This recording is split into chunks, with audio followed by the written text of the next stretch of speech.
Avant de devenir chocolatier, j'étais banquier. Et puis j'ai démissionné, c'est parce que j'ai rencontré un Ivoirien qui m'a dit qu'il fait du chocolat.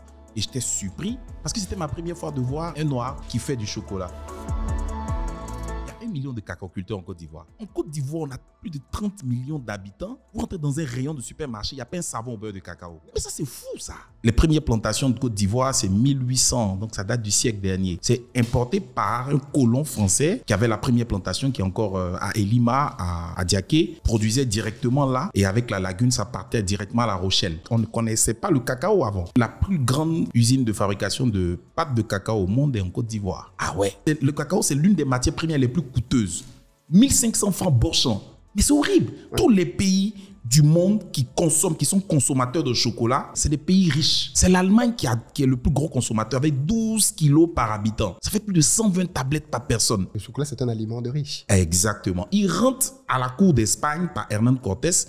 Il rentre à la cour d'Espagne. C'est dédié déjà pour le roi. Pour le roi. La banane, le cacao, la banane ne vient pas l'arachide et tout ça, ça vient pas d'Afrique. C'est les colons qui ont envoyé la banane. Même le manioc. Même le manioc, voilà. Qui donne la tchéké après. Qui donne la tchéké. Et puis bon, voilà, tu as le garba qui est le plat national, peut-être qu'on va en revenir, qui est fait d'oignons, de tomates qui viennent de la Hollande. Est-ce que c'est un plat national? Question, bon, je sais pas. L'industrie du chocolat est une industrie qui génère plus de 100 milliards de dollars par an.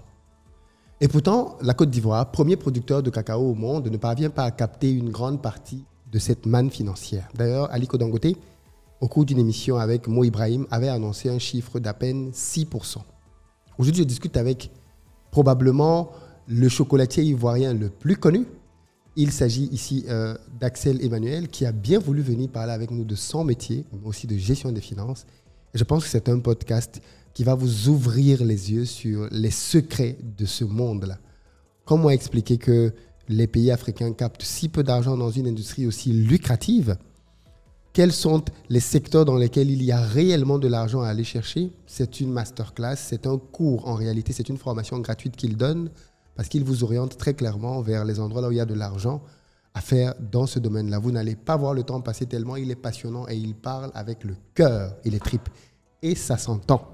Il se livre aussi sur sa gestion des finances, sa définition de la richesse et comment il gère son argent. Bref, c'est un épisode complet, bien évidemment, qui j'espère va vous apporter énormément de choses pour vous aider à vous aussi mieux gérer votre argent.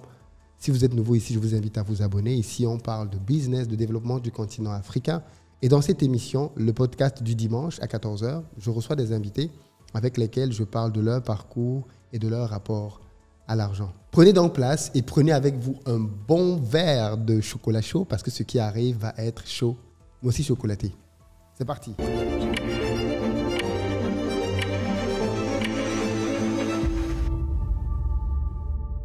Bonjour Axel. Bonjour Philippe. Merci beaucoup d'avoir accepté de venir sur notre podcast. C'est juste une question de temps pour parler de ton parcours et de finances. Oui. Est-ce que tu veux juste commencer par te présenter pour les gens qui ne connaissent pas Axel, le chocolatier ivoirien? Oui, je suis Axel Emmanuel, artisan chocolatier, champion de Côte d'Ivoire, vice-champion d'Afrique chocolat-pâtisserie et puis aussi African Business Heroes. Et j'ai remporté le prix de la fondation Jack Ma, des jeunes entrepreneurs du continent. Voilà, donc African Business Heroes aussi. Super. C'est un très, très beau CV. Comment tu te... déjà, pour vous, les gens qui sont dans le cacao, chocolat, c'est une très bonne période. Là. Le cacao, les plis flambent, les culteurs vont s'enrichir enfin? Oui, sauf que moi, je ne suis pas un vendeur de fèves de cacao. Je suis un vendeur de chocolat. Oui. Fabricant et vendeur de chocolat. Et c'est tellement sérieux de faire la distinction. Parce Pourquoi? que le cacao, ce n'est pas le chocolat et le chocolat, ce n'est pas le cacao. Mais l'un est la matière première de l'autre. Oui, la matière première essentielle à la fabrication du chocolat. Mais aujourd'hui, c'est une recette. Donc, avec la science, il y a beaucoup de choses qui font qu'on peut faire un chocolat. Pourquoi les chocolatiers... sans un grain même de cacao. Oui, comme le chocolat blanc, par exemple. Par exemple, ce qu'on appelle le chocolat blanc. Oui, le chocolat blanc, il n'a pas de cacao, mais il a du beurre de cacao à l'intérieur. Tout à fait. Ouais. Tout à fait. Ouais. Pourquoi les meilleurs chocolatiers au monde sont suisses, alors que les Africains ont le cacao? Ouais, c'est... Au fait, c'est... Toi qui es chocolatier. Ben ouais, voilà. Moi aussi, avant de devenir chocolatier, j'étais banquier. Oui. Voilà. banquier, je fais droit public, sciences politiques à l'Université de Côte d'Ivoire. Je rentre aussi, faire master en fiscalité, je rentre en banque. Donc, j'ai banquier. Et puis, j'ai démissionné pour devenir chocolatier parce que j'ai rencontré un Ivoirien qui est chef Koné, le chef du Golf Hotel, qui a 35 ans de métier, qui m'a dit qu'il fait du chocolat. Et j'étais surpris, il y a un peu plus de 10 ans en arrière, parce que c'était ma première fois de voir un Noir qui fait du chocolat. Donc, pour moi, dans mon entendement, tous les chocolatiers du monde étaient des Occidentaux. Donc, je dis, bah ben voilà, je peux relever ce défi-là. Donc, c'est ça. Déjà, tous les grands chocolatiers du monde sont effectivement des Occidentaux, comme on le dit, mais c'est dû à beaucoup de facteurs. C'est vraiment beaucoup de facteurs, d'abord économiques, environnemental, sociologique et tout. C'est vraiment ça. C'est une culture importée. Les premières plantations de Côte d'Ivoire, c'est 1800, donc ça date du siècle dernier. C'est importé par un colon français qui avait la première plantation qui est encore à Elima, à Diaké, et donc produisait directement là, et avec la lagune, ça partait directement à La Rochelle. Ah oui. Donc c'est fait pour. Ils avaient pensé ça, et nous, on ne connaissait pas le cacao avant. Donc c'est logique qu'il y a beaucoup d'autres facteurs. Après ça encore, il y a la météo. Le chocolat, ils font. Quand il fait chaud. Quand il fait chaud. Et vraiment, je peux encore citer beaucoup de facteurs, mais bon, pour les initiés, ceux que ça intéresse, ils peuvent me contacter, je leur dirai pourquoi. Et beaucoup de personnes se trompent. Même quand vous regardez les récentes interviews de Aliko Dangote avec Mo Ibrahim, il parlait de Côte d'Ivoire, le Ghana, pourquoi ils ne peuvent pas faire du chocolat. On va arriver à ça parce que c'est une grande question. La Côte d'Ivoire et le Ghana sont les premiers producteurs au monde. Et ces deux pays aiment bien brandir cette étiquette, mais ce ne sont que des vendeurs de fèves. C'est ça, bean sellers. C'est dommage. Mais par contre, ça a beaucoup évolué. Parce que la plus grande usine de fabrication de pâtes de cacao au monde est en Côte d'Ivoire. Ah oui? Ah ouais. C'est pour ça que Dangote se trompe aussi quand il dit « Ah ouais, il n'y a que 6%. » La Côte d'Ivoire et le Ghana n'a pas que 6%. 6% de quoi? 6% de 100 milliards de dollars que représente l'industrie du chocolat et du cacao. On aime bien prendre cet exemple. On dit que l'industrie du cacao représente 100 milliards. Et les Africains n'ont que 6 milliards. Oui. Ouais, c'est totalement faux. C'est totalement. La Chococam au Cameroun, déjà, depuis 1967. Ils font du chocolat, ils font beaucoup d'autres produits. Ça existe. C'est pas totalement faux, c'est pas totalement vrai. Donc, la Côte d'Ivoire transforme la moitié de sa production, quasiment. Et il est le plus gros broyeur mondial de cacao. Et c'est une place qu'elle a ravie à la Hollande. Et il y a bientôt, en 2015, ça va faire 10 ans de cela. Que la Côte d'Ivoire est le premier broyeur. Ouais. C'est des efforts et ça arrive progressivement, mais bon. Le chocolat, ça c'est la fin de la chaîne. Là, il n'y a vraiment pas. Ça c'est clair. Alors, retraçons le parcours du cacao. Il est planté, cultivé, récolté en Côte d'Ivoire, au Ghana, au Cameroun, au Nigeria. Là. Ensuite, c'est quoi les prochaines étapes? Les prochaines étapes pour arriver au chocolat. Et où est-ce qu'elles sont faites? Parce que tu as parlé de broyage, mais il faut que les gens comprennent les étapes qu'il y a avant et après le broyage. Oui, alors, dès que vous avez les fèves de cacao on récolte le cacao? Oui, avec la variété de Côte d'Ivoire Mercedes qui a été créée par les chercheurs de Côte d'Ivoire, qu'on appelle le cacao Mercedes. À 18 mois déjà, il peut commencer à produire. Ah, quand même? Oui. Au lieu de 4 ans, non? 4 ou 5 ans? Oui, 3 ans, mais lui, 18 mois. Et c'est une belle trouvaille, 100% made in Côte d'Ivoire, franchement, qui fait plaisir. Donc, qui commence à produire. Et quand ça produit le cacao, il faudrait, pour des bonnes pratiques agricoles, pour faire du chocolat de bonne facture, il faudrait le fermenter. Sécher, une fermentation qui est vraiment un processus biologique et chimique, mais vraiment incroyable, qui va se faire dans un délai de 6 à 7 jours.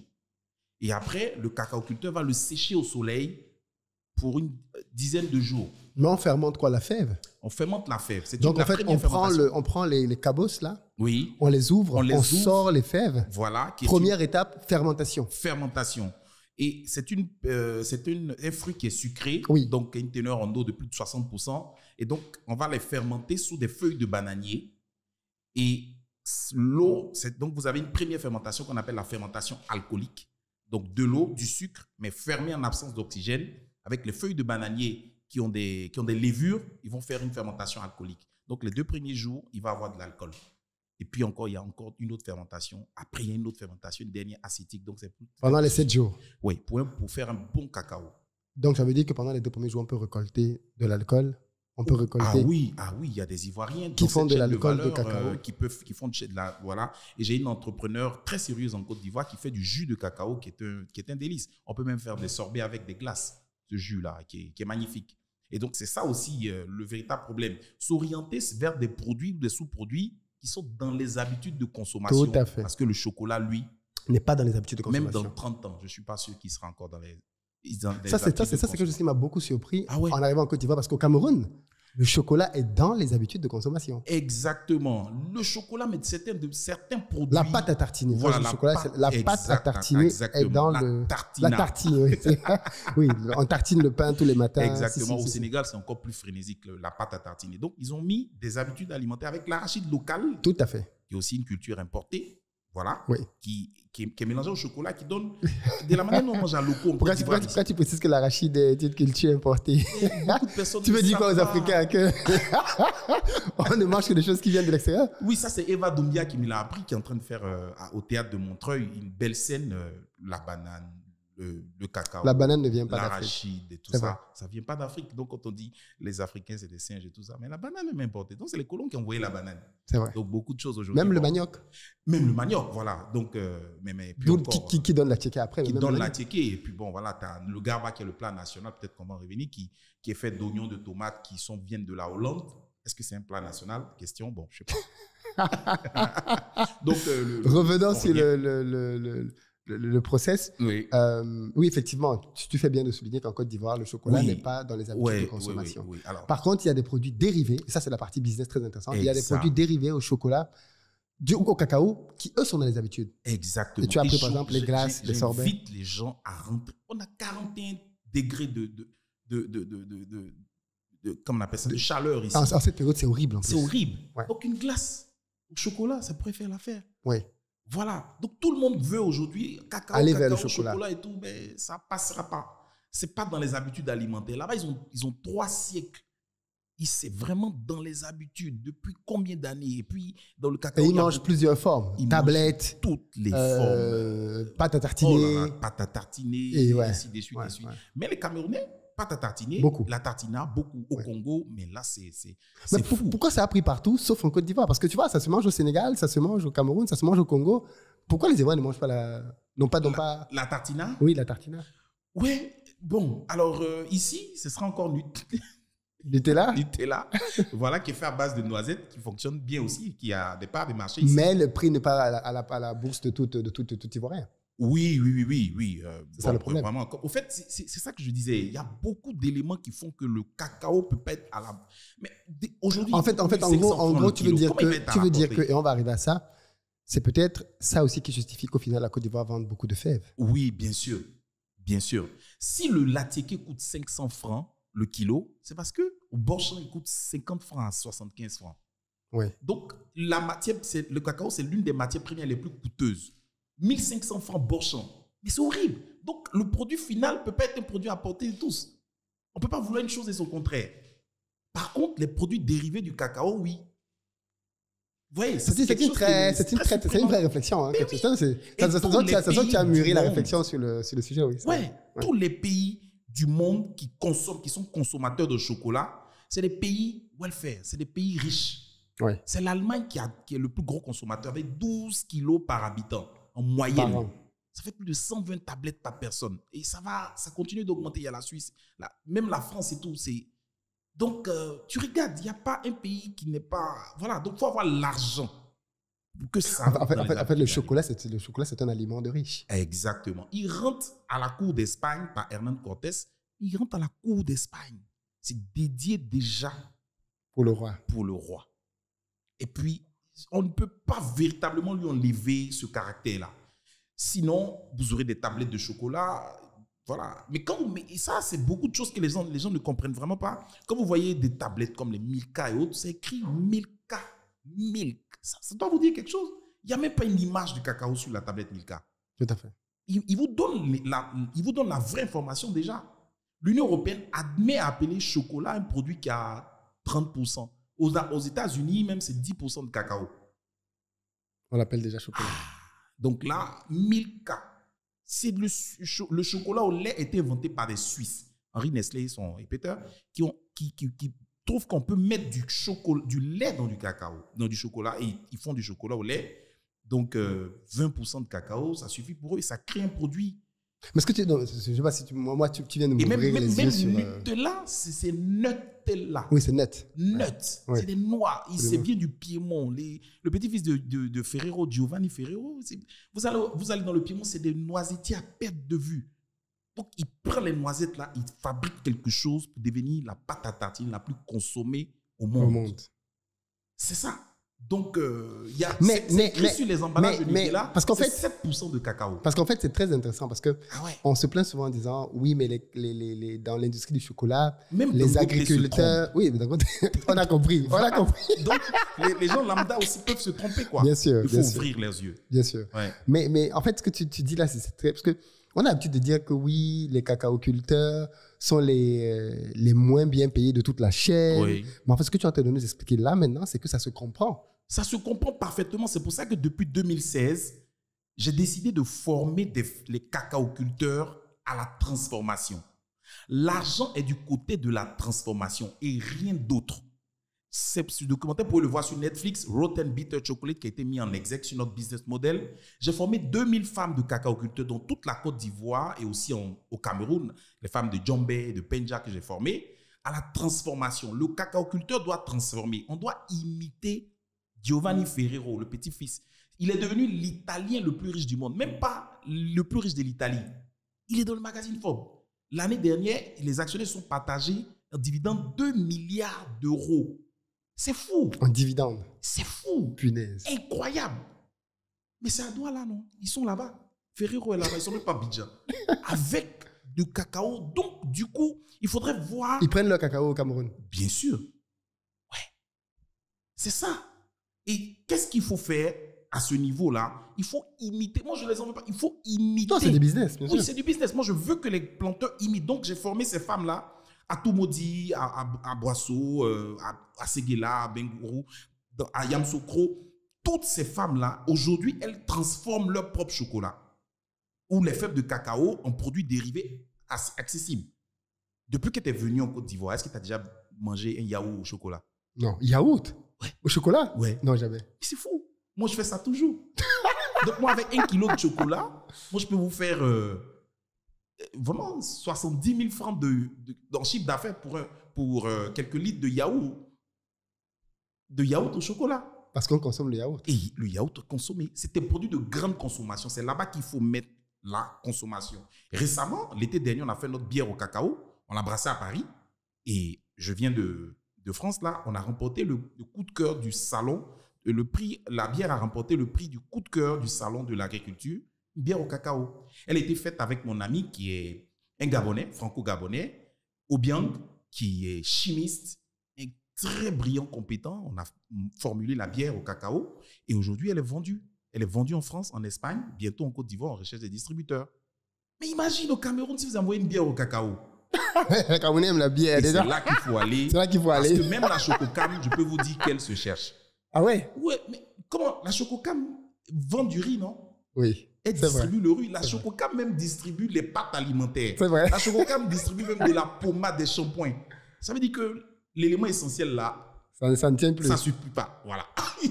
Tu vois. Donc ça, c'est des choses qu'il faut... Revenons à la transformation, parce que je crois que les gens vont comprendre. Donc tu dis, fermentation 7 jours, dans laquelle on peut obtenir de l'alcool, d'autres dérivés.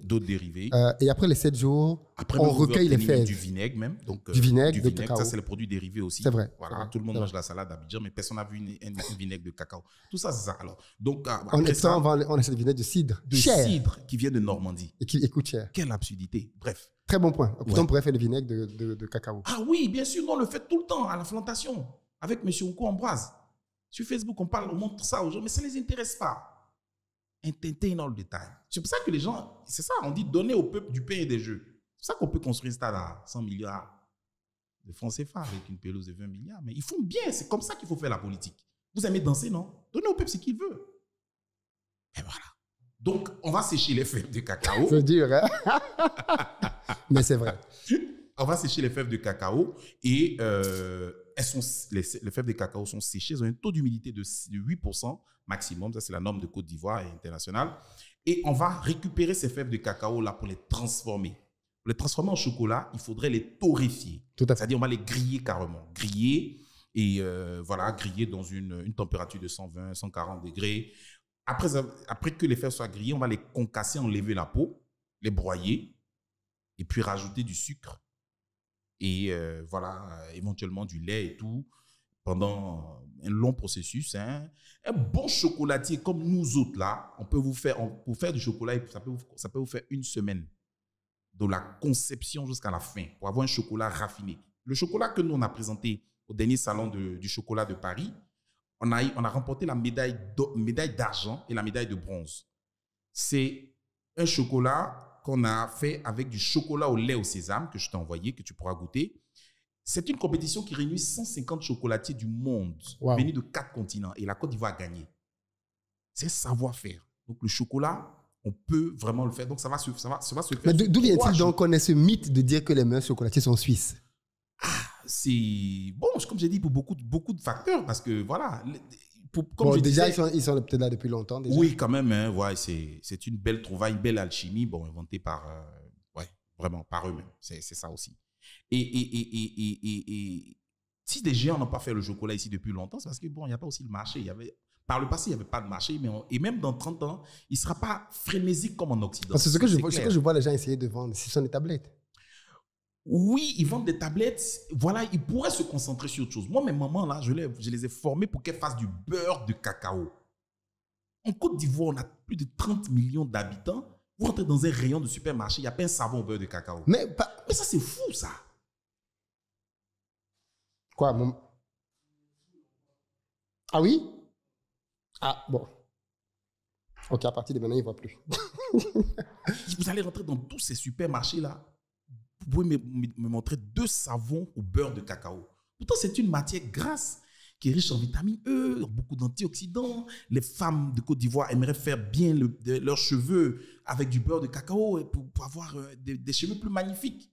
Mais ça aussi, le lait de corps et tout, il y a les chimistes en Côte d'Ivoire, la fac de chimie de Côte d'Ivoire, il y a l'Institut d'agronomie, supérieur d'agronomie de Polytechnique de Yamoussoukro. Mais quand ils sortent, ces jeunes-là, ils vont travailler pour Nestlé, pour Sanya. Et ça, c'est ce que je ne comprends pas. En Côte d'Ivoire, au Cameroun, ailleurs, c'est le fait que les gens... Moi, ça fait peut-être 5-6 ans que je n'utilise que du beurre de cacao, du beurre de karité comme crème. Rien d'autre. Ah, c'est super. Rien d'autre. Ça, c'est bien. Et c'est ce qu'on utilise à la maison.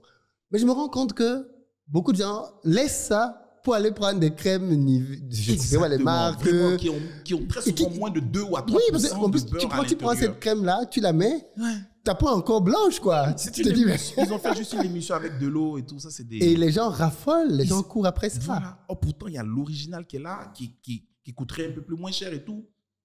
Mais bon, voilà. Ça aussi, peut-être qu'il faut les ouvrir les yeux à travers des en fait, on se plaint beaucoup en disant que... En fait, ce que je veux dire, c'est que on se plaint d'un mal pour lequel nous avons la solution et que nous n'appliquons pas. C'est-à-dire que on se plaint du fait que, parce que c'est la même chose pour les noix de cajou. Oui. Côte d'Ivoire, premier producteur. Moi, on est en train de fermer une usine encore, je crois, à 4 milliards. Et c'est pas la première usine qu'on ferme comme ça en Côte d'Ivoire qui ne parvient pas à se démarquer sur le marché.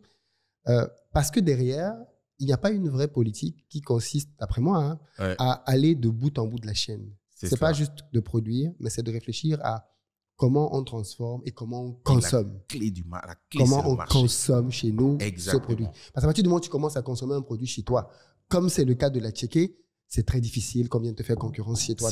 C'est très difficile. Quel que soit la tchéké du Burkina et tout ça, c'est très difficile. Même de la Chine et autres, ça nous intéresse même très pas. Difficile. Oui, on a beau dire que la Chine produit, c'est pour eux là-bas. Ça n'arrive pas ici. Non, ça n'arrive pas ici. Donc, la clé, c'est le marché aussi. Donc, pendant le SARA, le salon de l'agriculture d'Abidjan, cette année, je n'étais pas sur un stand de chocolat, j'étais sur le stand du conseil du coton et de l'anacade.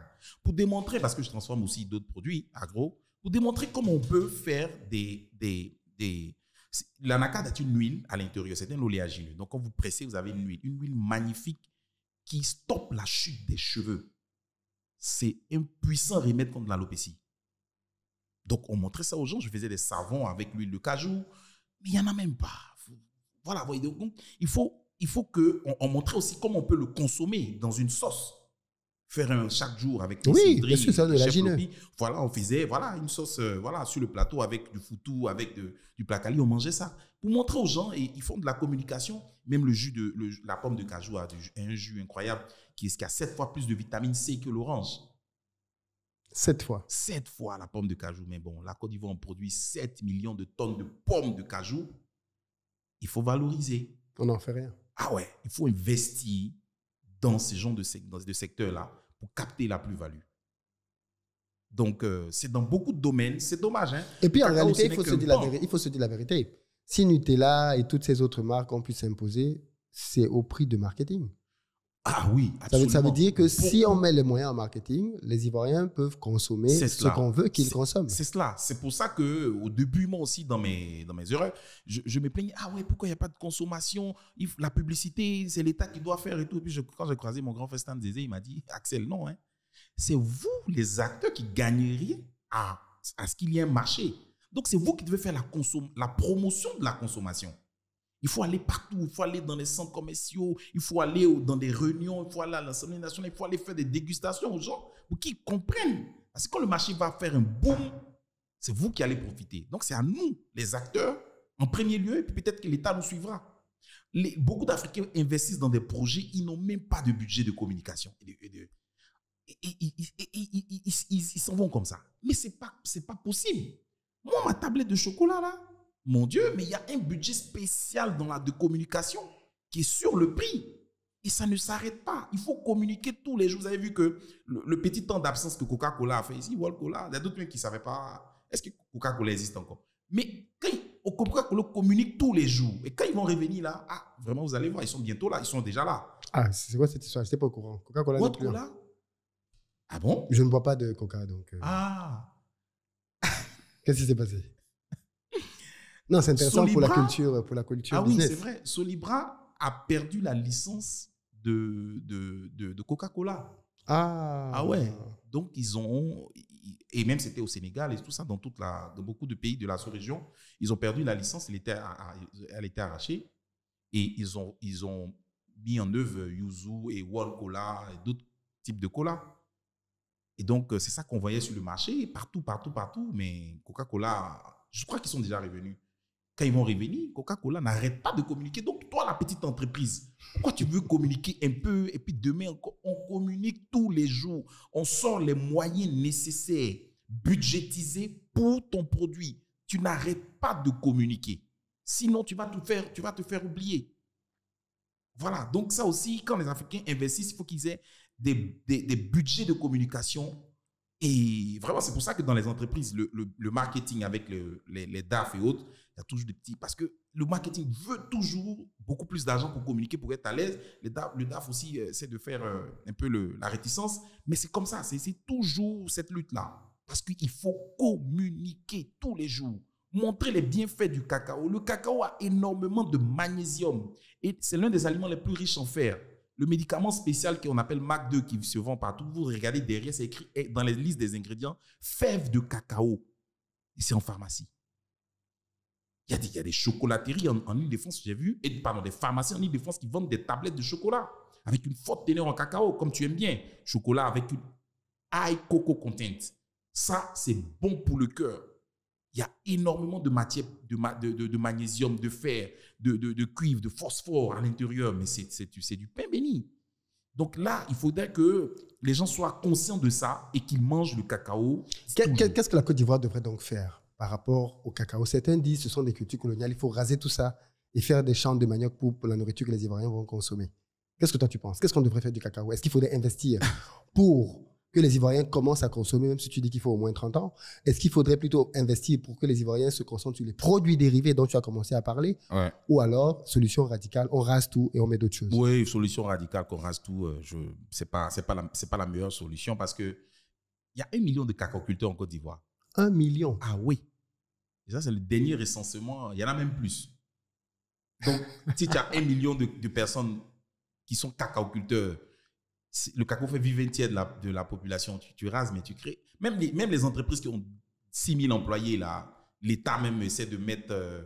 L'État, dans les pays occidentaux, essaie de suivre pour ne pas qu'il y ait des troubles. Donc, quand tu rases ça, bon, faut vraiment leur trouver autre chose à faire. C'est pas... Et puis bon, en tant que chocolatier, c'est quelque chose qui m'arrangerait pas moi. Mais c'est une industrie... Le cacao fait plus de 15 à 20% du PIB. Donc, raser. Et puis bon, l'État est aussi un middleman dans la chaîne. On paye les fonctionnaires avec ça. C'est ce que je peux dire ça comme ça. Bien sûr. Donc, pour raser, voilà, non, je ne pense pas. Mais aujourd'hui, si on y prend garde, c'est heureusement que les prix sont en train de flamber. Mais le cacao, le chocolat sont en train de se raréfier. C'est ça que les gens ne savent pas. Ce qui est rare et cher, c'est pour ça que le prix de la tonne est 10 000 $. C'est plus que la tonne de cuivre. C'est plus que le Bitcoin. C'est du jamais vu. Bon, dans les années 70, on était à 15 000 $ la tonne, mais c'est quelque chose qu'on a rarement vu. Dans les dernières années, en tout cas, c'est vrai. Ouais. Sinon, avant, ici, bon, c'est 1 € et des broutilles le kilo. Mais aujourd'hui, ils sont bien contents. Il y a 500 francs en plus sur le prix du cacao. 50%. 50%, voilà. Bon, je pense que c'est l'une... En tout cas, c'est... Et tu penses que ça va continuer en augmentant? Ah oui, il y a beaucoup d'experts qui s'accordent à dire qu'en 2050, si on y prend garde, par rapport à tous ces phénomènes climatiques et tout ça, le cacao va disparaître. Il va tellement se raréfier qu'il va disparaître. Et c'est pour ça 2050, demain là? Oui, c'est pour eux, on vit les 30 dernières années du cacao, mais si on y prend garde.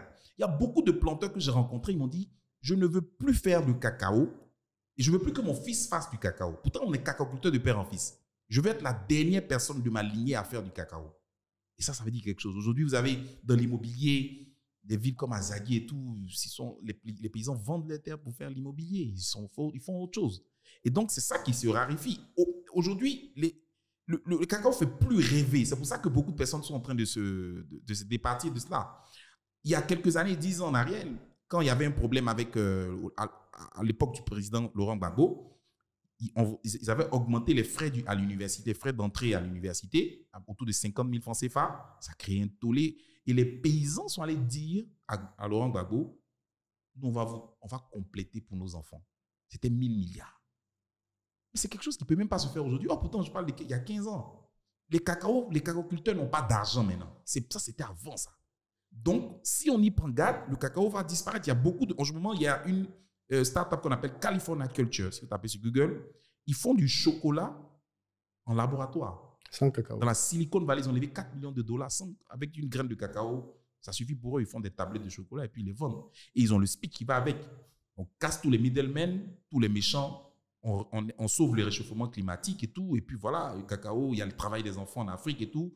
Et puis vendre les chocolats. Et ça m'a fait vraiment... L'Université de Zurich aussi a fait aussi. Moi-même, je vais aller goûter cette tablette-là prochainement.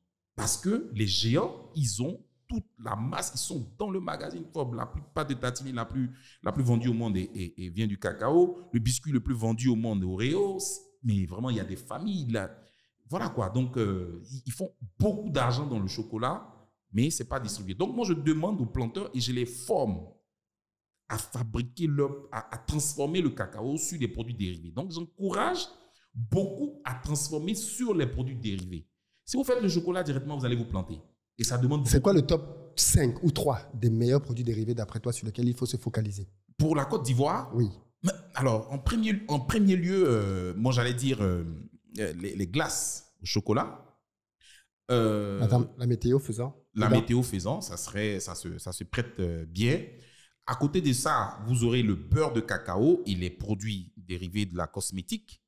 Donc, ça fait deux parce que toutes les femmes veulent se rendre belles et puis elles pourront le faire. En top 3, je dirais les fèves de cacao qu'on peut manger comme ça, comestibles. Et sur le magazine Brut, vous avez vu que j'ai fait un plat de tchèp au cacao qui a eu un grand tollé. Pourquoi c'est le plat du Sénégal et tout? Parce que le cacao, on peut le manger, on peut consommer. Et en ce moment, on est en discussion avec des grands hôtels de la place parce qu'on va faire maintenant ce plat-là dans les restaurants. Donc, on peut le consommer. Les fèves de cacao peuvent se manger comme ça. Il y avait des pharmacies ici en Côte d'Ivoire, pharmacie Dr Dano sur l'ENA, là, qui vendaient nos fèves de cacao directement parce que c'est bourré de magnésium. C'est l'anti-stress, anti-anxiété, voilà, le magnésium, c'est le régulateur de la bonne humeur. Donc, vous mangez des fèves comme ça, c'est bon. Donc, voilà, allez, en top 3, j'allais dire aussi, en top 4, j'allais dire le jus de cacao, inexploité. Vous imaginez, il y a une Suisse qui a levé 10 millions de dollars au Ghana, rien que pour faire le jus de cacao. 10 millions d'euros pour faire le jus de cacao. Aujourd'hui, c'est une belle limonade. Il y a comme une centaine de milliers de maquis. Tu rentres, il n'y a même pas un jus de cacao. Et c'est pour ça que j'aime bien Avila. C'est une de mes filles que je coach un peu, qui est dans la... Elle fait des jus de cacao, mais c'est tellement désaltérant. C'est délicieux.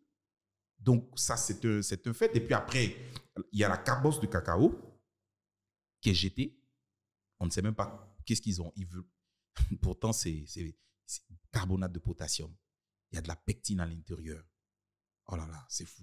Quand vous rentrez au Bushman Café, parce que j'ai formé là-bas les gens au Bushman Café, vous avez un thé, une infusion cacao qu'on vous sert à l'accueil. Bienvenue. Oui. Alors, Alain Porquet, c'est un génie.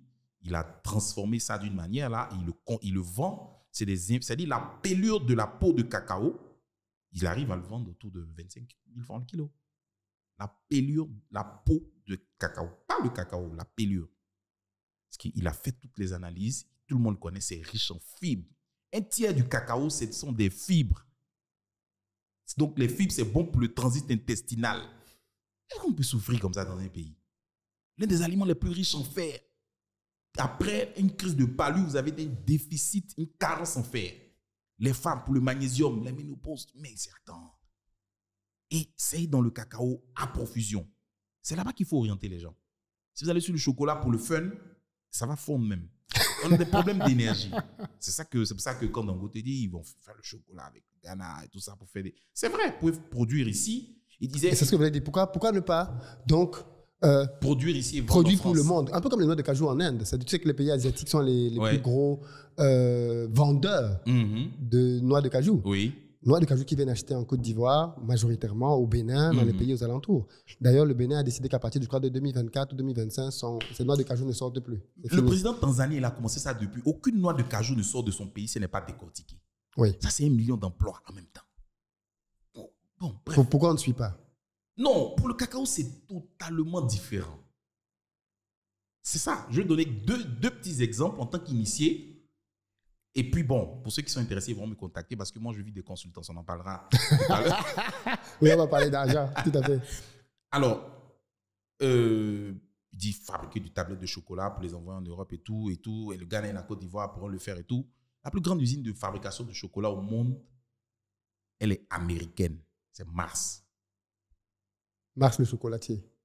Au lait. Donc, quand Dangote dit va faire le chocolat ici, tout. Donc, il disait qu'en Chine, on produit, il disait que la Chine produit pour tout le monde. Et donc, même les chaussures en Italie, les chaussures italiennes sont fabriquées en Chine et tout. Et c'est parce que la Chine est le premier pays producteur, l'un des premiers pays producteurs de cuir. Donc, on peut faire des chaussures là-bas à bas prix. Les Américains fabriquent tout en Chine, les iPhones, les médicaments et tout. Mais les chocolats, non. Donc, si tu as vu faire chocolat devant eux, sois prêt. Ça, c'est un fait. Mais de deux, le chocolat, ce n'est pas le cacao. Si tu as le cacao, tu n'as pas le chocolat. Pour avoir le chocolat, il faudrait rajouter... Tu m'as dit ton chocolat préféré, c'est celui qui a une forte teneur en cacao. Combien de minimum? À partir de 75. Les 25%, c'est du sucre. Avec du beurre de cacao. Ouais. L'Afrique produit du sucre? Non. Dangote, qui a la plus grande raffinerie, sa fille même a fait une déclaration pour dire qu'il ne couvre même pas 10% des besoins en sucre du Nigeria. C'est la plus grande raffinerie d'Afrique ou du Nigeria. Donc, tu prends le sucre où? C'est-à-dire que si vous prenez les 2 millions de tonnes de cacao de Côte d'Ivoire et que vous prenez 1/5 de cette production-là, même un quart, que vous transformez en chocolat, vous allez avoir 30% de sucre à rajouter pour 500 000 tonnes. La Côte d'Ivoire produit 230 000 tonnes, c'est-à-dire SUCAF et puis la société de Bion. Et Bion, c'est le plus grand employeur de la sous-région. Ce n'est pas de Côte d'Ivoire. Oui, plus de 30 000. Donc, le 000, sucre, oui. vous allez inventer où? Tu n'as pas de sucre, tu n'as pas la météo, tu n'as pas l'énergie, tu n'as même pas le lait. Il n'y a pas d'industrie laitière en Afrique de l'Ouest. Donc, là, tu ramènes le problème au cœur même, en fait. Exactement. Les fondamentaux. Et logiquement, au-delà de toute la propagande qu'on fait dans les médias. Voilà. Dangote et Mo Ibrahim devraient savoir ça. Non, c'est vrai, c'est des réalités. Ça t'a touché, hein? Oui, ça m'a touché. Parce que ça vulgarise mal. Oui. Ça laisse s'apparenter à la démagogie. Oui. Mais attends, le sucre. Ouais. Tu as raison. Un cinquième, c'est-à-dire les 500 000 tonnes de cacao de Côte d'Ivoire, si vous mettez 30% de sucre pour faire un chocolat noir. Le chocolat noir n'est pas le plus consommé. Exactement. Donc, il faut beaucoup plus de sucre, en réalité. Donc, on aura même à Abidjan ici, en 2024, vous rentrez dans des rayons de supermarchés que je ne vais pas citer, vous pouvez acheter du sucre, c'est écrit pas plus de 2 cartons. Vous avez déjà vu ça, non? Pas plus de 2 paquets de sucre par personne. Ah oui? À Abidjan, en 2024. Ben, toi, tu ne savais pas ça? Oui. On t'interdit. Donc, en fait, il y a pénurie. Il y a pénurie. Donc, tu as pénurie. Et puis, tu vas prendre ça pour mettre dans le chocolat. Et puis, les Américains sont leaders du chocolat. Et du sucre. Du sucre. Enfin, ils ne sont peut-être pas leaders, mais ils ont beaucoup de sucre. Non, c'est l'Inde et le Brésil. Oui, mais en sucre, ils ne sont pas à plaindre. Donc, il faut importer le sucre encore du Brésil. En plus du riz, pour faire une industrie. Et puis, maintenant, après, une logistique incroyable dans la... Franchement. Mais si à la fin de la journée, que les calculs te montrent que c'est rentable. Oui. L'Inde importe bien ses noix de cajou ici. Oui, bien sûr, ça. Mais attention, ils importent les cajous ici, mais ils sont la Côte d'Ivoire est le premier pays exportateur de cajou. Oui. C'est l'Inde qui est le premier pays producteur. Tout à fait. Donc, c'est ça. Ils ont mis tout un mécanisme en place. Donc, vraiment, c'est vraiment ça. Le cacao, ce n'est pas le chocolat. Le chocolat, ce n'est pas le cacao. Si vous voulez faire du yaourt, oui. Si vous voulez faire de la glace, oui et tout. Mais quand vous n'avez pas le nécessaire pour faire du chocolat, il ne faut pas improviser parce que le géant, c'est... Pourquoi les Américains produisent? Ils produisent tout ailleurs sauf le chocolat. Ils ne vont jamais vous laisser faire. Et Cargill, par exemple, a eu sa dernier chiffre d'affaires 177 milliards de dollars. Ils ne sont même pas les premiers en Côte d'Ivoire. Mais ils sont peut-être dans les 3 au top 3. Mais Cargill a fait un chiffre d'affaires de 177 milliards de dollars. Donc, si tu menaces les intérêts d'une entreprise comme ça, là, qui que tu sois, ils vont te dégager, mon ami. Donc, il y a ça. Mais on peut produire une partie, comme nous, les artisans, ou bien, voilà. Mais il y a d'autres produits dérivés sur lesquels on peut se concentrer et faire du chiffre. Parce que ce que tu dis là est intéressant, parce que ça amène une autre question. Oui. Au final, la population que l'on décrit tant aux Africains, en disant que les Africains, enfin, ça c'est des choses qu'on a entendues en France, que les Africains font trop d'enfants, il faut en faire moins. Dangote est Dangote parce qu'il est nigérian. Oui. Et qu'il y a une très forte population. C'est cela. Je dis ça parce que quand je t'entends, ça ramène à la surface l'importance de pouvoir produire ce qui va être consommé localement. Oui. Localement. La clé, c'est le marché. Mais si la clé du marché est autour de toi ou proche de toi, c'est pas mal. C'est l'idéal. Oui. Sinon, le produit, il peut se... Nous, on vend sur notre site internet, on vend en ligne. Souvent, on a des clients de Nouvelle-Calédonie. On livre dans le monde entier. C'est-à-dire, le marché, c'est l'endroit où vendeurs et acheteurs se retrouvent. Point.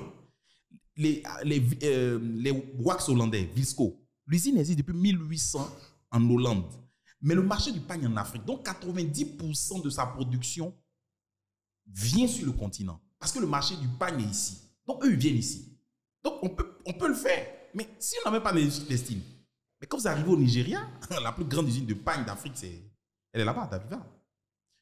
Donc, on peut produire un produit ici et le vendre partout dans le monde. Comme je dis, comme Bisco.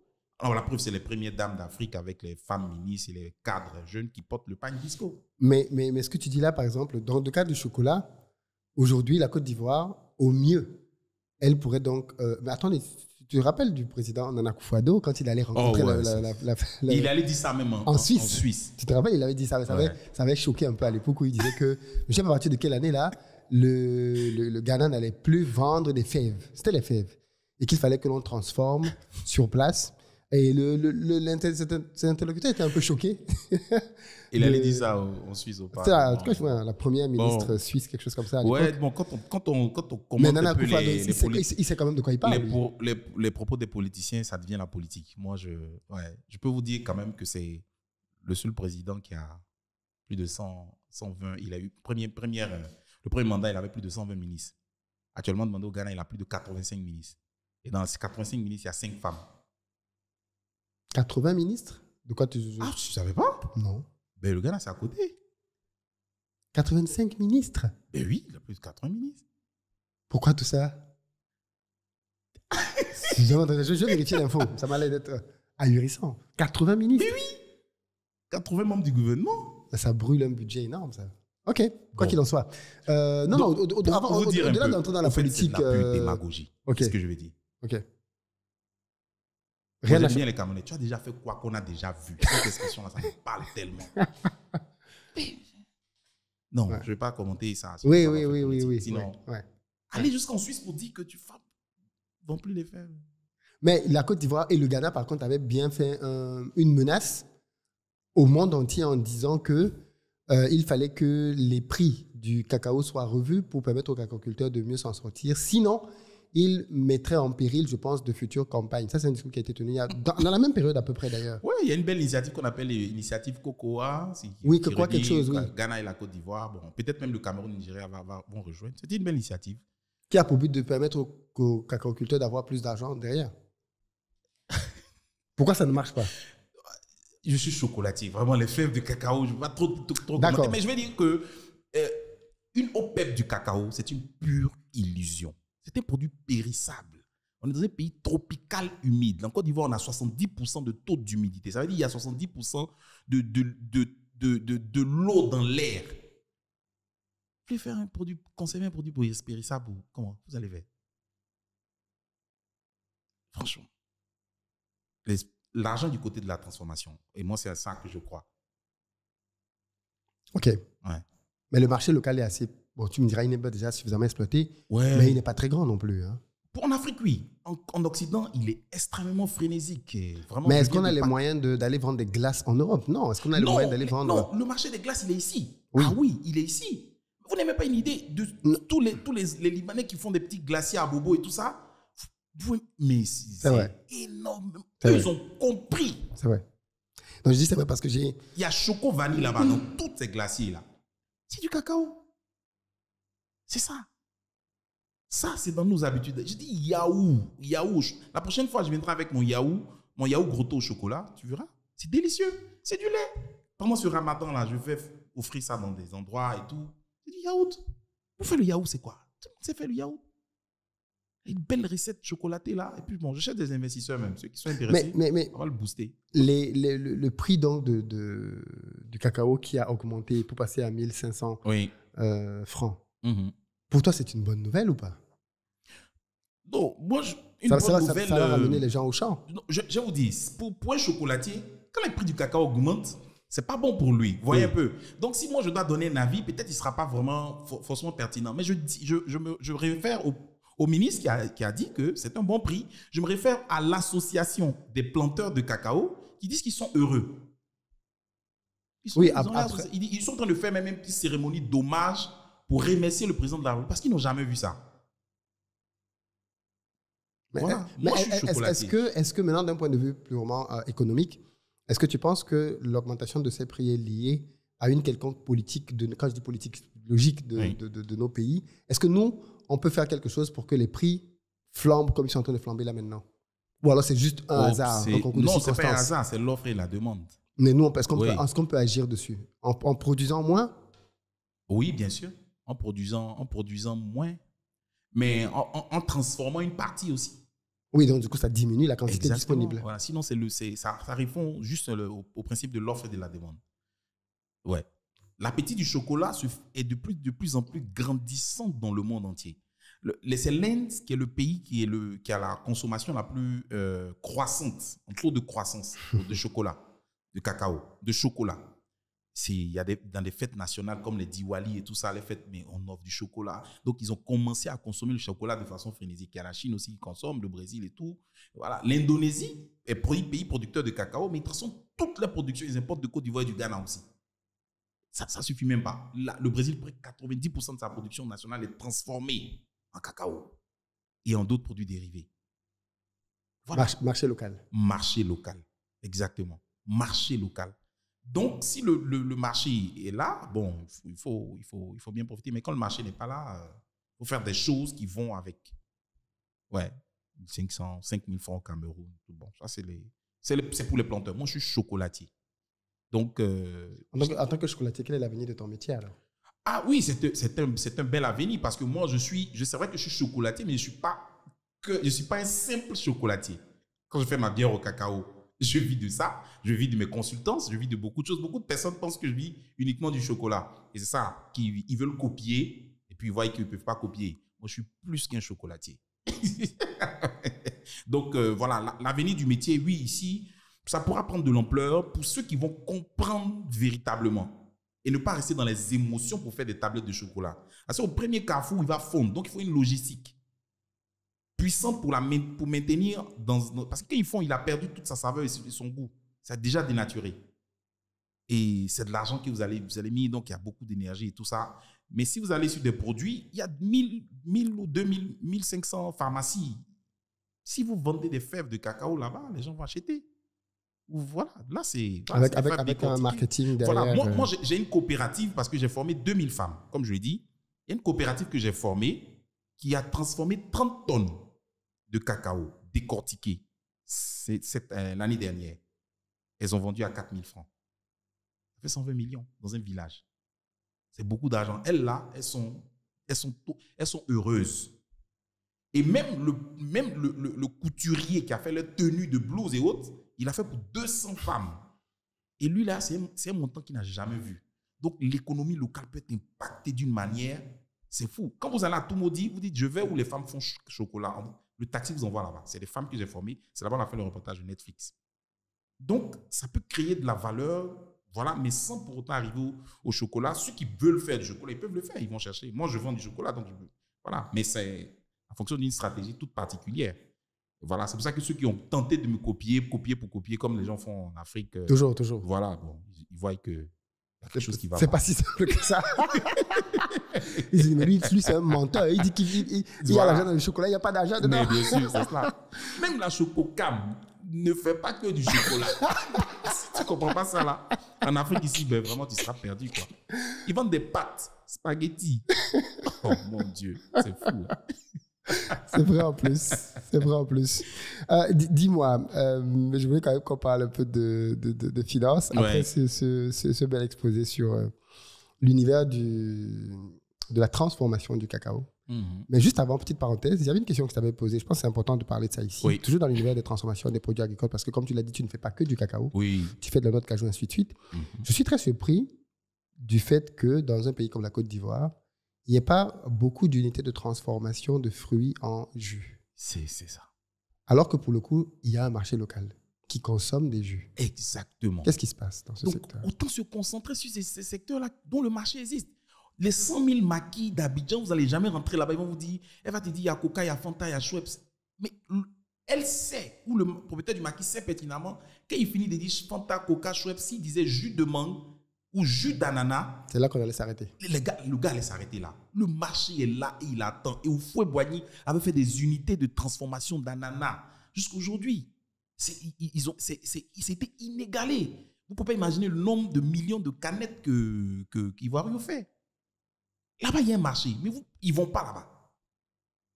C'est ça. En Côte d'Ivoire, il y a 180 000 tonnes de mangue. Ça, c'est une statistique même. Voilà. 30% sont exportés, qui vont à l'étranger. 10% sont consommés. Tout le reste pourri. Pourri. Et c'est choquant. Qui va investir? Et les gens, quand ils investissent aujourd'hui, quand on voit un Ivoirien qui investit, ils investissent dans quoi? Ils investissent dans l'immobilier, ils font un immeuble, ils font racheter des terrains à Songon. C'est pas mal, mais bon, il y a une opportunité là qui passe. Parce que les mangues même, Les Hollandais même font du cuir de mangue. Ils ont un brevet qu'ils partagent aux gens, mais pour ceux qui veulent. C'est-à-dire la peau des mangues, là, on peut faire un cuir végétal. Mais là-bas même, c'est un projet même émotionnel. Quand vous allez à Séville, les nombres d'oranges qui tombent par terre à la ville a réfléchi pour les ramasser, les cueillir, pour faire de l'électricité. Il y a du sucre à l'intérieur d'une orange. C'est aussi simple, c'est même pas une invention. Ils font de l'électricité qui électrifie la ville. On appelle ça la méthanisation. Tout à fait. Toute la décomposition d'un corps en absence d'oxygène, il produit du gaz. Tout à fait. Donc, ça dit que les mangues de Korogo, des Cinématali, là, ça peut électrifier Korogo. Celui qui va mettre l'argent dedans, il va gagner. Ils ne le font pas. Mais un simple jus, prendre la mangue, l'apprécier, pasteuriser. Je cause avec les gens, ils me disent, hey, mais la mangue, ça va tourner au bout de 2 jours, 3 jours, ça va.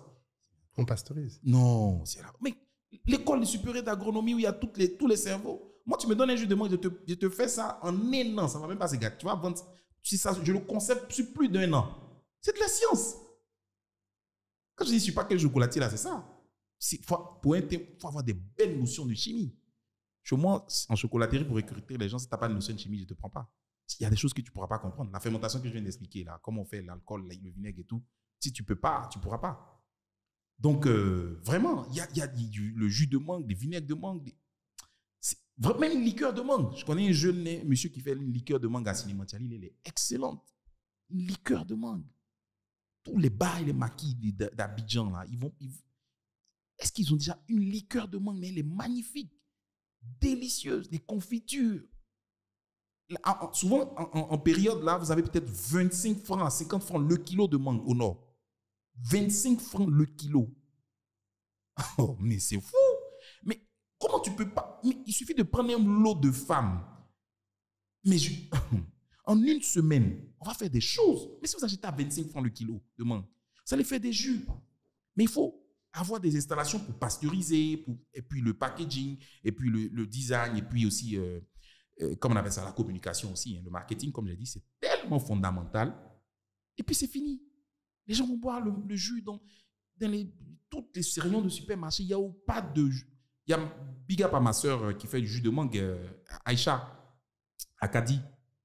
Elle a toute une histoire simple. Elle est du nord, donc de Cinématali. Et puis on lui a donné des mangues. Et puis elle ne savait pas quoi en faire. Et puis elle a essayé de mettre en bouteille. Aujourd'hui, elle vend beaucoup de jus de mangue. C'est sa spécialité. C'est la mère de la mangue. Elle était finaliste du concours Mansart de Live TV, là. Entrepreneur Mansart. Bon, elle était finaliste malheureuse. Sinon, elle allait gagner 100 millions de francs pour pouvoir faire son... Mais c'est quelqu'un à encourager parce que c'est une icône de la mangue. Il faut la booster, il faut lui donner beaucoup d'argent pour qu'elle puisse relever ce défi-là. Parce qu'elle est entrepreneur, elle connaît déjà le métier. Mais la mangue, le fruit de passion, c'est fou. C'est fou. Et on laisse passer tout ça autour de nous. Donc, celui qui va investir dedans, ou bien dans un jus de... Dans le temps, il y avait un jus d'ananas qu'on appelait anoisé, à Beaunois. Les gens connaissent ça. Mais tellement bon, ça a disparu. Une chaîne de mangue, même 200 millions, c'est beaucoup pour faire un jus d'ananas. Mais vous pouvez gagner, vous pouvez gagner même 1000 francs par litre de jus pressé. 1000 francs. Direct, c'est-à-dire bénéfice. Après, on va enlever toutes vos charges, tout ça. Parce qu'une belle bouteille comme ça de jus d'ananas, bien fraîche, mais vous pouvez la vendre à 2500, 3000 francs. Et le kilo d'ananas, c'est peanut. Les gens, et ces chaînes-là, vous pouvez avoir ces chaînes-là, comme tu le montres très souvent, en Inde, ils ont des chaînes de jus, mais incroyables. Ça ne coûte rien pour installer ça. Avec un investissement de 200 millions, vous n'avez même pas un an pour être un gros milliardaire. Ça n'existe pas, les jus. Les jus sont importés, des jus qui viennent de Turquie, du Maroc. Il y a même des jus qui viennent de Corée, en Côte d'Ivoire, ici en rayon. En France, Normandie, ça retourne dans les rayons de supermarché à Abidjan. Ça, c'est indigne pour les Ivoiriens. Vraiment. Vous ne voulez pas investir pour créer de la valeur, mais vous passez tout le temps à critiquer. Je t'ai dit, moi j'étais politicien, j'aurais fait beaucoup plus de stades. Ou bien organiser même des caravanes, puisque des caravanes pour faire des spectacles, comme ils aiment danser là, des spectacles dans toute la Côte d'Ivoire. Chaque week-end, on danse. Et puis, ça va développer l'industrie du musical aussi. Les DTB, tout ça, ils vont avoir de l'argent, tout de matos. Je tourne avec eux. Je ne laisse même pas que coup du matos ait un marché en Occident. On va danser coup du matos. Vous aimez ça, non? C'est ça qu'il faut faire. Alors, les gens vont, ouais. Et puis, ceux qui peuvent faire le business vont faire le business. Les Libanais vont le faire. Et puis, voilà. De toute façon, c'est nos frères. Ils sont ici depuis des années. Donc, voilà. Côte d'Ivoire, c'est un pays pour tout le monde. Le nom du pays même est en français. Côte d'Ivoire. Donc, voilà. J'ai bien fait de t'appeler sur ce thème-là. Avec toutes les activités que tu fais, est-ce que tu te considères comme riche? On entre dans l'autre partie de notre podcast. Alors, riche dans la mesure où tu peux avoir comme on appelle ça, un patrimoine immobilier, pas immobilier, mais vraiment à venir, qui est quand même, voilà, si on essaie d'évaluer un peu, comme on appelle, ta production. Moi, je n'ai pas d'usine, j'ai un atelier de production de chocolat. Je fais 100. Tu es un artisan, oui. Oui, je suis un artisan. Nous, on fait 10 000 tablettes maximum en vitesse de croisière par mois. Donc, voilà. En termes de consultance aussi, ça fait 30% de mon chiffre d'affaires. Donc, voilà. Et puis, je forme dans d'autres domaines d'activité. Je vis bien. Je ne suis pas milliardaire, mais je vis bien parce que ça fait que 10 ans que j'ai démissionné. Mais dans un futur proche, avec tout ce qu'on est en train de mettre, parce que quand vous avez une entreprise qui va être valorisée, même l'entité qu'on a valorisée, de notre distributeur en France, on a valorisé à 300 000 € déjà. Donc, ça, c'est juste l'entreprise de distribution en Côte d'Ivoire. Donc, si vous voulez, comme ça, sur ce point de vue-là, on a créé quelque chose qui est quand même qui est évaluable en argent. Ouais. Mais en termes de production, tout ça, l'entreprise. J'ai participé à African Business Euro de la fondation Jack Ma. On a eu, chaque année, il faut dire, ils donnent plus d'1 milliard de francs CFA à des jeunes entrepreneurs qui ont une activité de plus de 3 ans ou postuler. Et il y avait 22 000 candidatures et j'étais dans le top 10 avec Karim, un autre Ivoirien qui fait Investive, qui fait les drones là. Ben voilà, le Pricewaterhouse a évalué, parce que c'est eux qui font le checking, ils ont évalué l'entité, ils ont vu que le truc est porteur, quoi. Donc moi, je ne suis pas multimillionnaire, mais je vis aisément et l'avenir encore beaucoup plus prometteur avec les levées de fonds de notre entreprise qui sont en train de se faire et tout. Voilà, quoi. On est en train de lever beaucoup de millions d'euros pour des unités de transformation. Donc oui, sur ce côté-là, oui, mais bon, sinon le chocolatier qui ne voyage pas en business class parce que je fais un chocolat militant à travers ces planteurs que je défends, bon, je ne peux pas flamber aussi. Ouais, je suis un entrepreneur social. Ouais. Alors, est-ce que tu ambitionnes justement, parce que derrière la question parfois c'est celle-là, c'est que beaucoup d'Africains estiment que vouloir devenir riche n'est pas une bonne chose. Ah non, on a un mindset un peu par rapport à l'argent. Oui, c'est vrai, ça c'est vrai. On a un mindset par rapport à l'argent. Par exemple, comme je dis, quand on va parler de Giovanni Ferrero, les autres vont le détester, mais moi, au contraire, c'est un modèle pour moi. Il faut vraiment faire tout pour pouvoir copier son modèle pour pouvoir gagner plus d'argent. Donc, ouais, moi, non, c'est pas quelque chose qui est mauvais pour moi. Mais faire un business qui inclut la communauté, surtout la communauté, et un partage de richesse équitable à travers un projet social et solidaire, ça, c'est ma vision.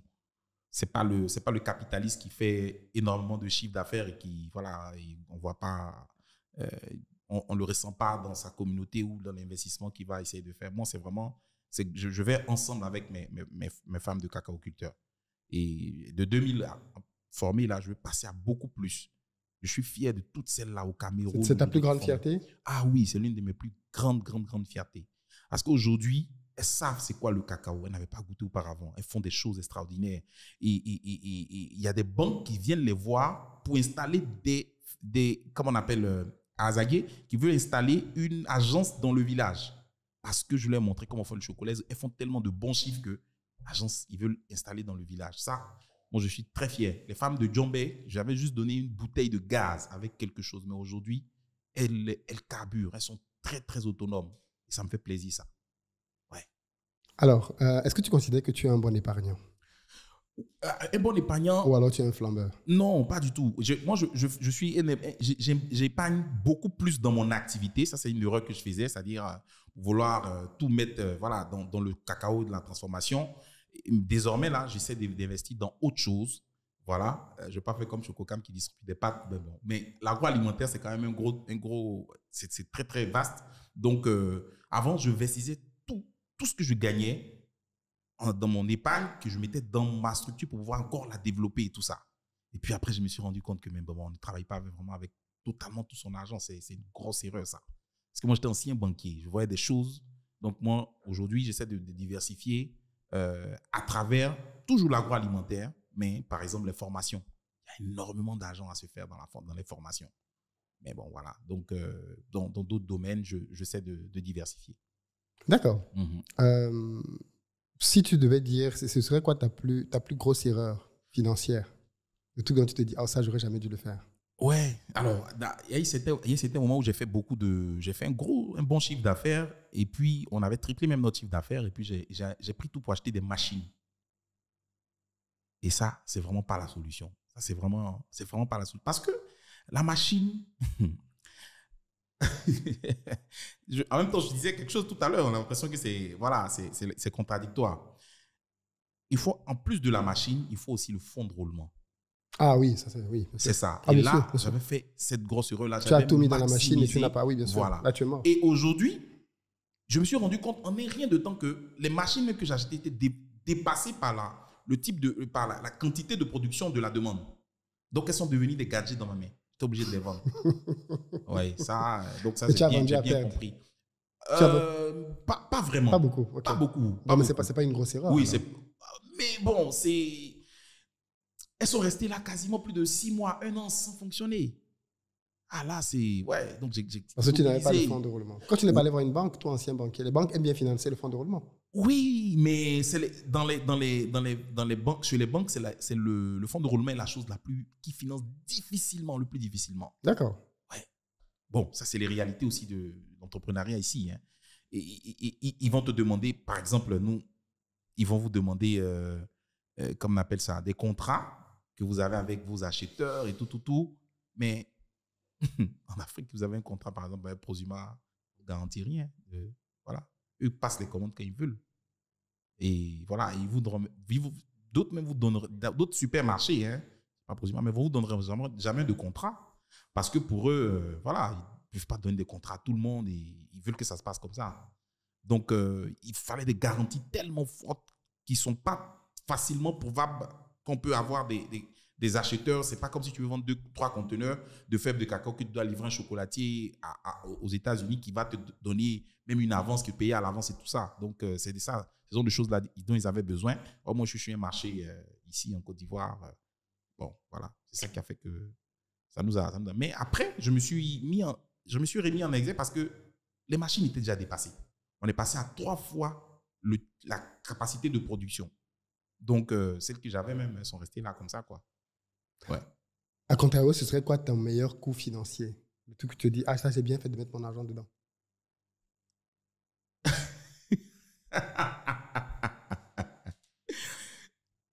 Ah là là là là là là là là.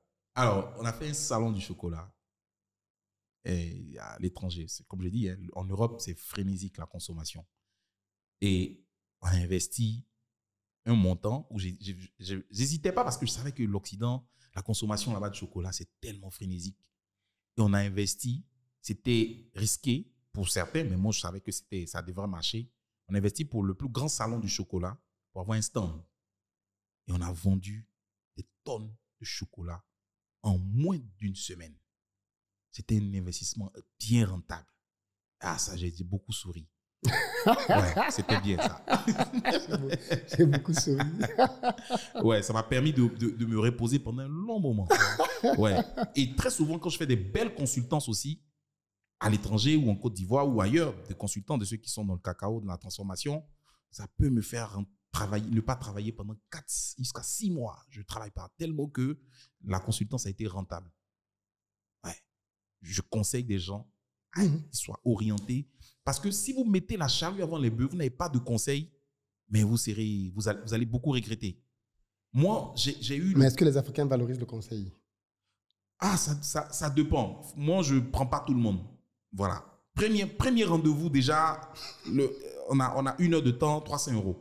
Je vous vois en Zoom, je vois. Et Et je vous dis déjà que s'il n'y a pas de si c'est pas concret, au bout du 3e appel, je ne décroche plus.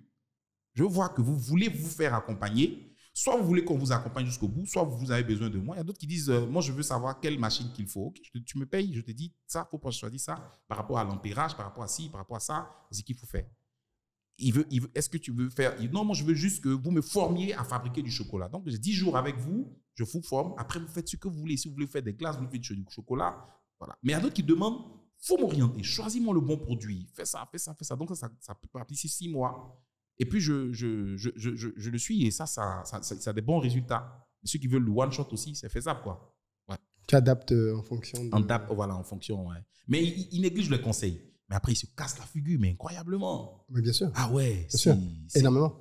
Énormément. Les gens sont... Parce que c'est ce que je disais, les gens négligent beaucoup le conseil en Afrique. Ouais. Ils estiment que comme ce n'est pas physique, ils valorisent la machine, ce qu'on peut toucher. Ce qu'on peut toucher, tout ça. Voilà. Il y a des gens, vous achetez des machines à un prix, mais la connexion et le branchement des machines, vous êtes quasiment au tiers du prix. Mais donc, ils ne savent pas, ils pensent qu'ils achètent une machine chez Alibaba. Non, mais tu vas te planter. Il y a des machines même que vous achetez, ça ne marche pas en Afrique.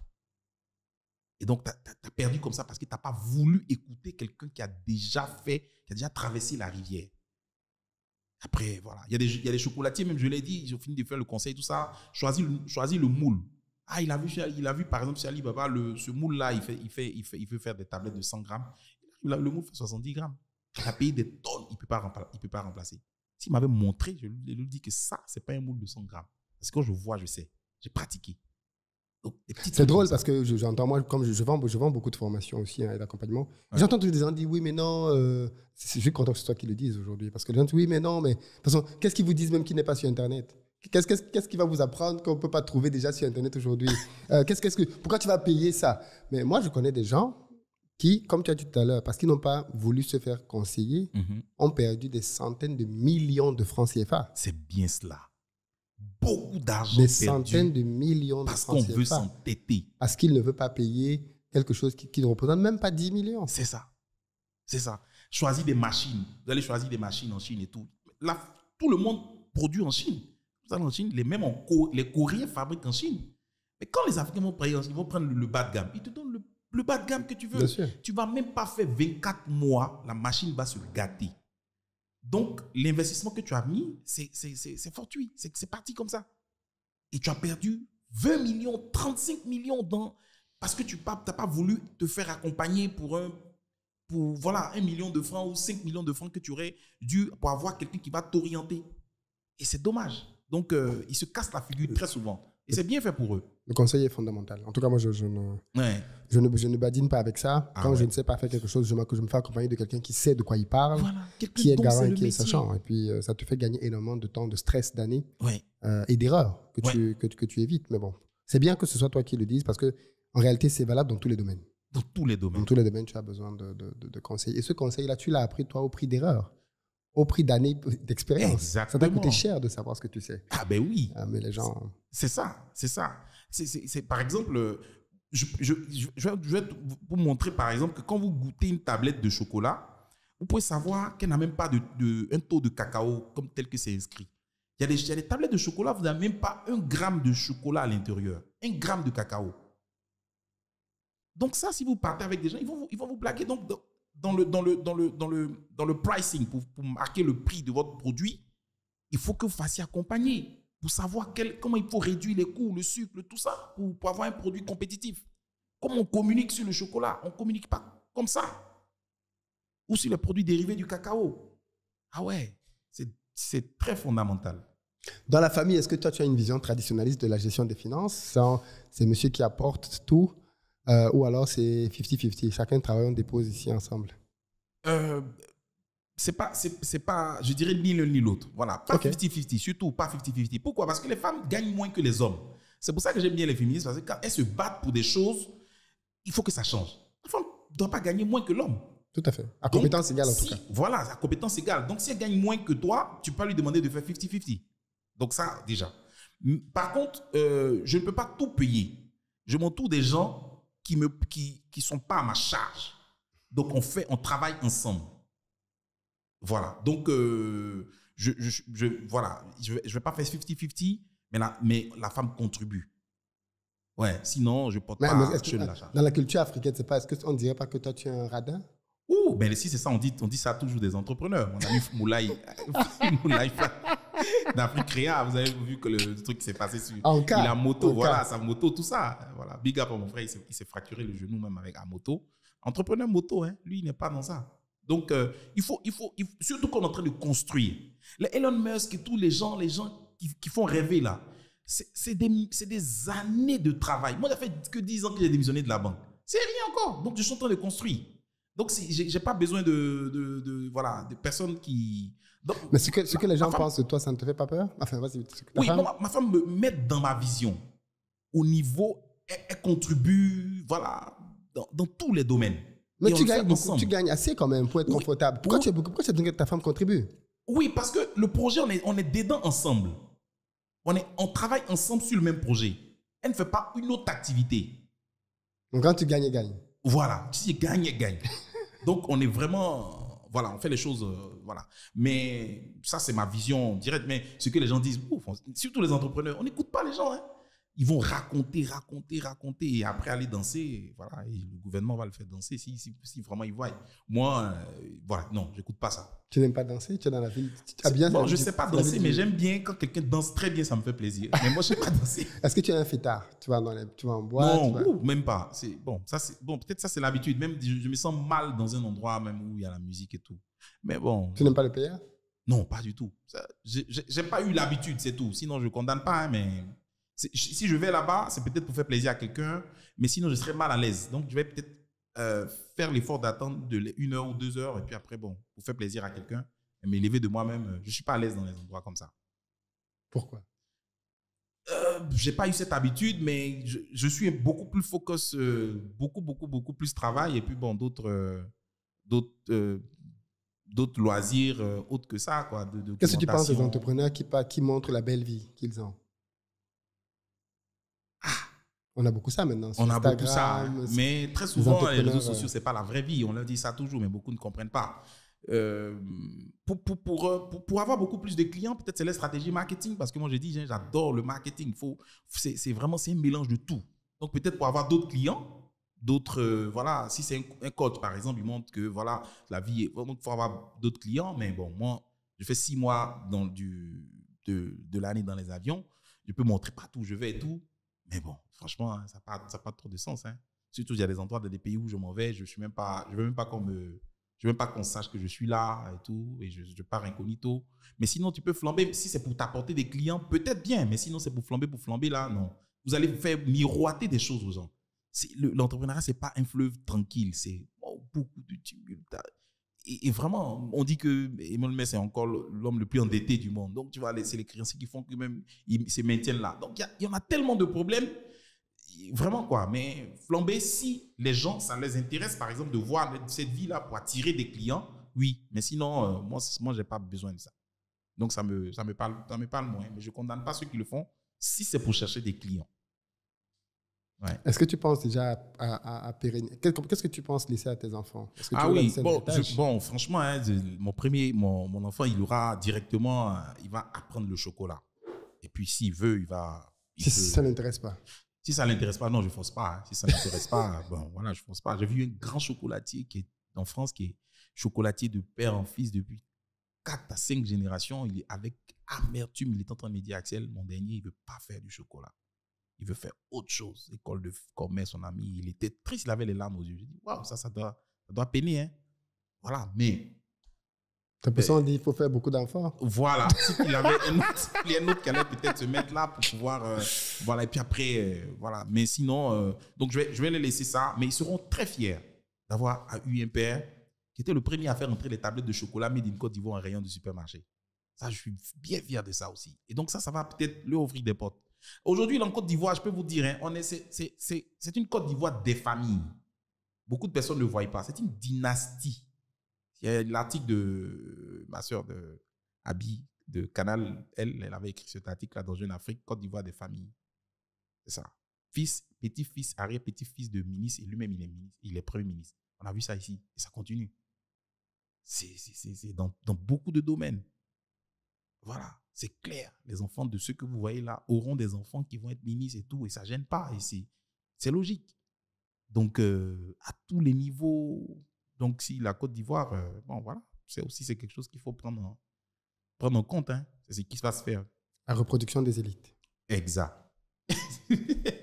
Oui, il y a beaucoup de théories. Ça, là, il y a beaucoup de théories. voilà, Shinzo Abe aussi, non, était premier petit-fils de ministre et lui-même ministre.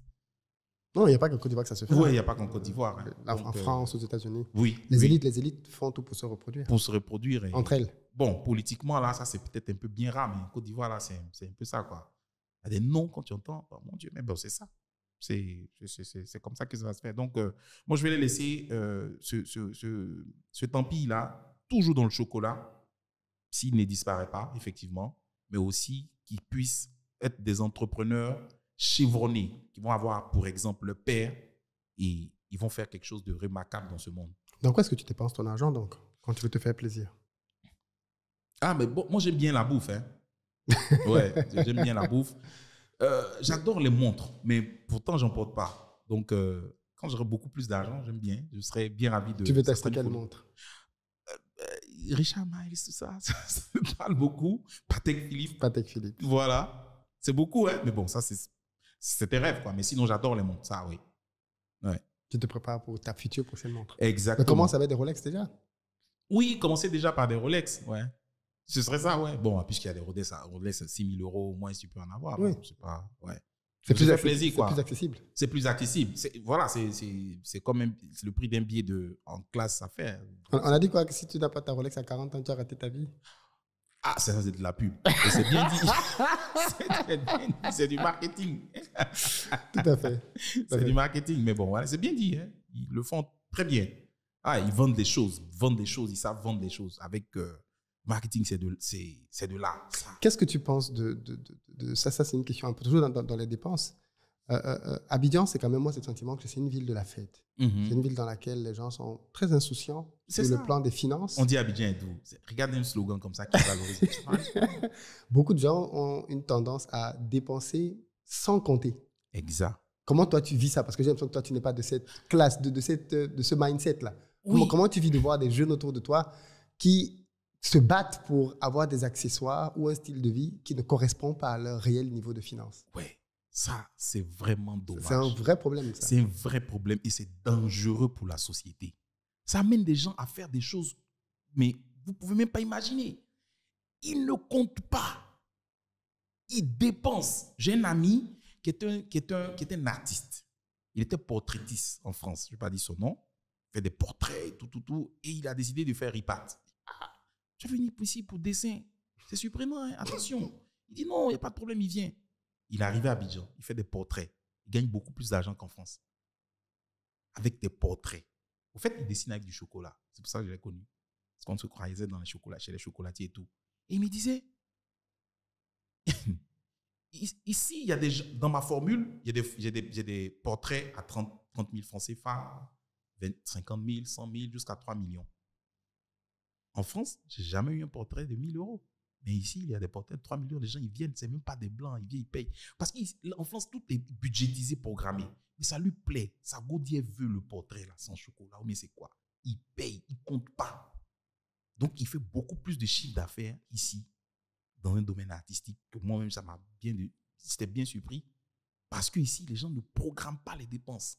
Ils travaillent pour avoir juste l'argent. Ils dépensent, ils éclatent tout ce qu'ils ont pour pouvoir se faire plaisir. C'est dangereux. Il faudrait vraiment une éducation financière pour qu'ils puissent mettre l'argent dans des choses qui ont vraiment beaucoup plus de...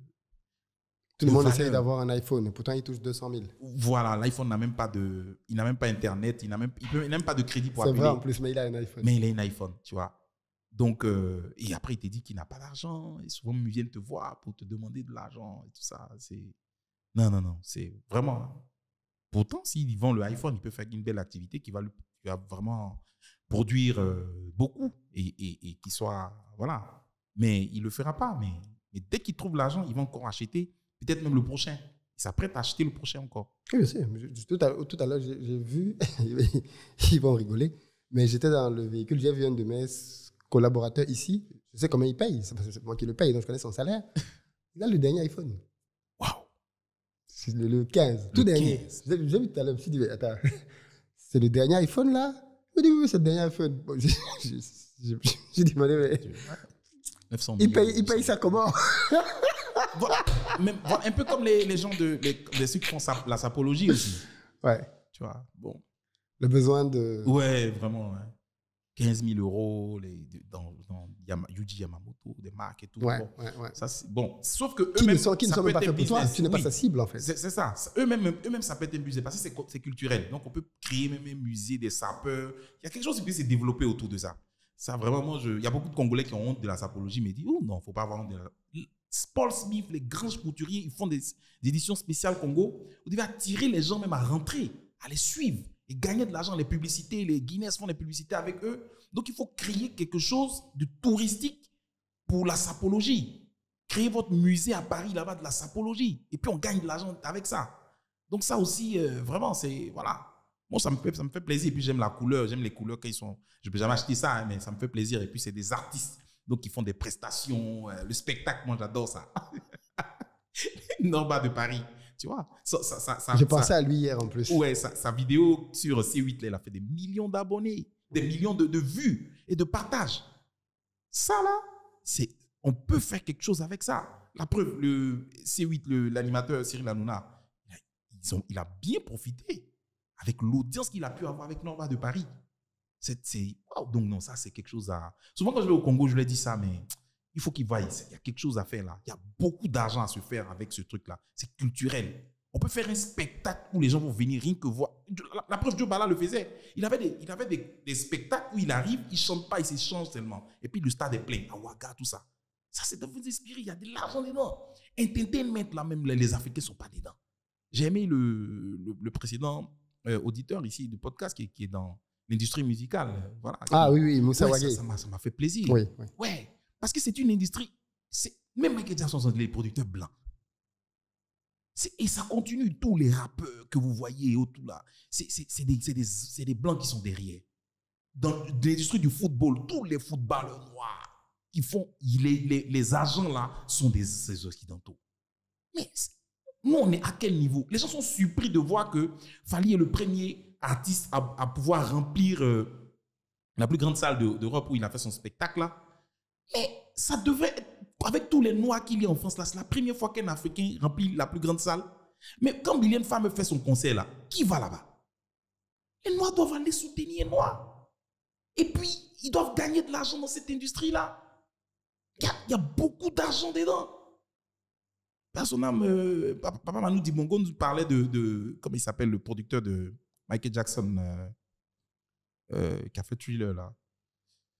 Quoi, Universal? De Michael Jackson qui a produit l'album Thriller de... Oh là là. Il n'a pas fait toute sa carrière chez Universal? Je sais pas. Non. C'est un chanteur même. Ok, d'accord. Okay. Oui, oh là là. Aucune idée. C'est vraiment... Il a produit Michael Jackson, mais il fait beaucoup... Il a produit un Noir qui a produit l'album le plus vendu au monde. Ça fait plaisir. Ça fait plaisir. Et aujourd'hui, là, il est hyper riche. Vraiment. Donc, on peut financer les spectacles et gagner de l'argent dedans. C'est une industrie où on ne voit pas de blague. Ça me peine. Pourtant, il y a beaucoup d'argent dedans. Il faut que ça change. Donc, voilà. Même dans le foot, comme je l'ai dit. Hein, bien sûr, dans toutes voilà, tous les agents de footballeurs, là, encore, c'est les Occidentaux. On arrive au terme, Axel. Yes. Je te laisse le mot de la fin. Je suis un honneur de passer dans ce podcast et ça fait plaisir de veiller les consciences comme ça, surtout pour les gens investir au pays, les gens de la diaspora qui puissent savoir que c'est ici que ça se passe. Il y a énormément de choses à faire ici comme en Occident dans le domaine pour que les Noirs puissent gagner de l'argent ensemble. C'est très important.